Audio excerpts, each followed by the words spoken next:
Melby. I'm on SM gold-plated Mercedes. The question that I've been asked is, how long does it take to get a horse in performance shape that's been sitting? My opinion, you need to exercise them for a good 30 to 45 days to build their lung capacity and to get them where they can reach, they got air, and they're strong. If you had 90 days, that would be more preferable, but I think you can go compete in 45 days.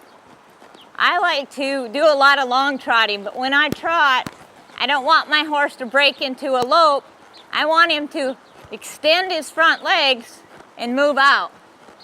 When I lope a horse, I don't want my horse to lope like a pleasure horse. I want him to lope where he reaches with his front. I feel that it's important to have reach. If I want him to be collected, I can collect him up, but that's not really what I'm after. I also think that a horse that's been sitting needs to be breezed a couple times a week. It helps open up their lungs and it teaches them how to run again. Believe it or not, a horse does forget how to run.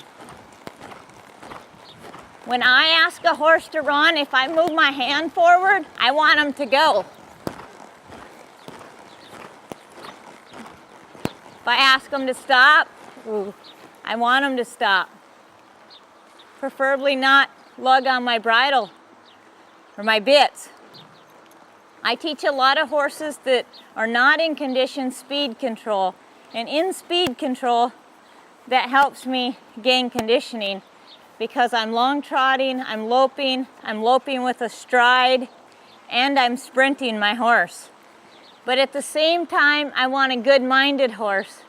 So a horse that can't handle all that, I gotta teach him how to handle it. Because a horse that can't handle being sprinted is gonna get fried at the gate and he's not gonna be able to handle his barrel pattern very well either. To me, it's important that I can do whatever I wanna do with my horse. The more broke your horse is, the better handle you have, your better chance of having a perfect pattern are. I practice with the perfect pattern and I want my horse to be as perfect as possible with whatever drill I ask of him.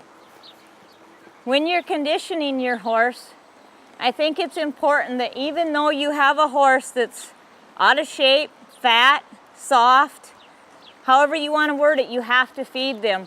People think that a horse that's fat shouldn't be fed as much, but how are you going to get energy to a fat horse if you don't feed them? I like my horses to be full, and I want them to have energy when asked. I want them to be controlled. But I don't not feed them because they're out of shape or because they're overweight. For more tips from the Bluebonnet ambassadors, visit bluebonnetfeeds.com.